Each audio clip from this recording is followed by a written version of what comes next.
Anteriormente, los aztecas transportaban el agua en canoas desde la orilla. Pero el gran crecimiento de la población les obligó a obtener una solución más avanzada para cubrir la demanda. Querían usar el agua de los manantiales de tierra, así que querían construir un acueducto. Pero los manantiales estaban bajo control de la tribu que dominaba la región, los despiadados tepanecas. Los tepanecas controlaban o dominaban todo el valle. Tenían un imperio muy fuerte y eran los señores. Así que los aztecas eran sujetos tributarios de ellos. Mientras crecía la población azteca, la tensión con los tepanecas empezó a surgir. Los aztecas decidieron dar un ultimátum que podría cambiar el equilibrio de poder en la región. La gente de Tenochtitlán no solo exigían a los tepanecas que les dieran el agua, sino que exigían que ayudaran a construir el acueducto. La respuesta de los tepanecas fue rápida y brutal. El rey tepaneca Maxtla envió asesinos que mataron al jefe azteca a sangre fría. Fue la gota final. Tras décadas de dominación, los aztecas se movilizaron y se levantaron contra sus caciques despiadados. E iniciaron una serie de ambiciosos proyectos de construcción alrededor de la ciudad-isla que les valdría la reputación de mejores ingenieros de las Américas.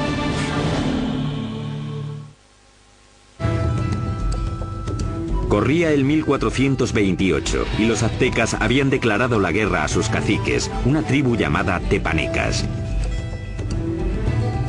Pero para ganar a los tepanecas necesitarían una ayudita de sus vecinos. Los aztecas acudieron a la cercana ciudad-estado de Texcoco. Allí un jefe decisivo estaba ascendiendo. Se llamaba Nezahualcóyotl, y su liderazgo dominante sería crucial en la creación del imperio azteca. Con Nezahualcóyotl de su parte, los dominados aztecas se lanzaron a la yugular. Lanzaron un ataque total contra la capital tepaneca. Tras un sitio de más de 100 días, rompieron las defensas tepanecas y masacraron a sus opresores. Después de capturar al rey tepaneca Maxtla, el propio rey Nezahualcóyotl le arrancó el corazón y echó su sangre a las aguas del lago Texcoco. De repente las tornas habían cambiado. Ese es el preciso momento del comienzo del imperio y los aztecas se convirtieron en líderes del Valle de México. Tras conquistar el Valle de México, los aztecas pudieron centrar su atención en llevar agua potable a su ciudad creciente. Notablemente, los aztecas diseñaron y construyeron por su parte algo que solo unos pocos imperios dominarían: el acueducto. El acueducto tenía 2 canales, cada uno de 1,20 m de alto por 1 de ancho. Uno se mantenía limpio mientras el otro servía para que no se interrumpiera nunca el flujo de agua. El acueducto de 2 tubos recorría 5 kilómetros desde tierra firme hasta el centro de la ciudad-isla. En la ciudad, el agua llegaba hasta fuentes públicas y embalses y se distribuía al público en grandes jarras de barro o mediante canoas. En comparación con los europeos, los aztecas eran muy limpios. Sabemos que el emperador azteca se bañaba 2 veces al día. Así que en términos de higiene los aztecas estaban mucho más avanzados que los europeos. Mientras los nobles aztecas se bañaban en lujo, en esa época en Europa la peste, provocada por las condiciones insalubres, mataba a millones. El baño del rey Nezahualcóyotl era uno de los más especiales de las Américas. Lo alimentaba un sofisticado acueducto que también llevaba agua corriente a los terrenos de su palacio. Detrás de mí está la colina de Tezcocinco, y en ella, Nezahualcóyotl construyó un fantástico palacio de recreo. Alrededor del palacio había un jardín botánico con todas las flores exóticas de Mesoamérica. Nezahualcóyotl trajo el agua desde las montañas de Sierra Nevada hasta aquí, pasando por las colinas y su palacio, solo para regar las plantas. Para instalar aquí un acueducto, Nezahualcóyotl tuvo que llenar un enorme barranco que había entre Tezcocinco y la siguiente colina. Cuando el agua llegaba a la primera colina, se almacenaba en pequeños remansos construidos para controlar la velocidad del flujo antes de que llegara al acueducto. Tras cruzar el acueducto, el agua corría por un circuito alrededor de la colina de Tezcocinco, desbordándose por los laterales en cascadas para regar los jardines. Acababa en una piscina de roca tallada perfectamente redonda llamada la Bañera del Rey. Desde aquí podía observar sus dominios en Texcoco y su jardín botánico que regaba con su acueducto. Ciertamente es una bañera para un rey.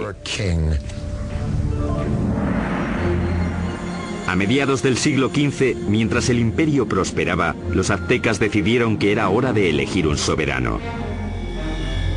Se llamaba Moctezuma y sería el primero de los dos emperadores cuyo nombre se conocería hasta ahora.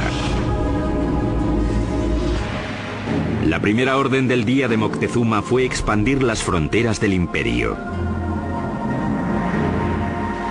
Los aztecas capturaron las ciudades-estado que había al sur, hacia el valle de Oaxaca, al oeste hasta el Pacífico y al este hasta el Golfo de México. En 1449, el imperio contaba ya con 15 millones de habitantes. En el corto periodo de 100 años, los aztecas consiguieron lo imposible. Cambiaron el orden del mundo mesoamericano. Pero al tiempo que los aztecas dominaban militarmente, su ciudad-isla era vulnerable a otro tipo de enemigo. Como Nueva Orleans, Tenochtitlán luchaba constantemente con el agua. Y uno de los primeros proyectos de Moctezuma fue proteger la ciudad de las inundaciones. Esto es lo que queda del lago Xochimilco, en la parte sur de Ciudad de México, de los tiempos aztecas de la ciudad de Tenochtitlán. Este lago, como los otros 4 que rodeaban a los aztecas, se alimentaba de manantiales, así que no había ríos o riachuelos por los que drenarse, y si llovía lo suficiente, el nivel del agua subía y se desbordaba por la tierra y la ciudad. Eso fue exactamente lo que pasó a mediados del siglo XV, cuando una inundación de proporciones catastróficas barrió Tenochtitlán. La ciudad que comandaba el imperio quedó casi destruida, y la civilización azteca tuvo que depender una vez más de la genialidad de sus ingenieros y de uno en particular. Moctezuma apeló a la ayuda de su antiguo aliado Nezahualcóyotl para proteger la ciudad que estaba reconstruyendo en el lago. Nezahualcóyotl diseñó algo que le convertiría en el mejor ingeniero del continente. Su plan era crear una zona de seguridad alrededor de la ciudad con un enorme dique que protegería Tenochtitlán y a sus habitantes. Fue diseñado para ser mayor que ninguna otra obra que hubiera en las Américas en ese momento, con una longitud de 16 kilómetros al este de la ciudad desde el extremo sur del lago y hasta el norte. Los muros fueron un trabajo de cestería, hechos de palos, juncos, piedras y tierra. Como el lago era poco profundo, el dique solo tenía 3,70 metros de alto, aunque el ancho era de 8 metros. Nezahualcóyotl remató el dique con compuertas, seguramente puertas de madera, que se podían subir o bajar para controlar el nivel del agua. El dique también sirvió para otro propósito, proteger el suministro de agua. Era importante construir algún tipo de mecanismo de protección para evitar que se mezclase el agua salada con el agua dulce de la parte oeste del lago. Napoleón dijo, un ejército marcha sobre el estómago. Es fácil suministrar comida de sobra para los civiles durante el desarrollo crítico de cualquier civilización, pero los aztecas perfeccionaron un método único no solo para proporcionar mucha comida al pueblo civil, sino para impulsar la expansión militar del imperio.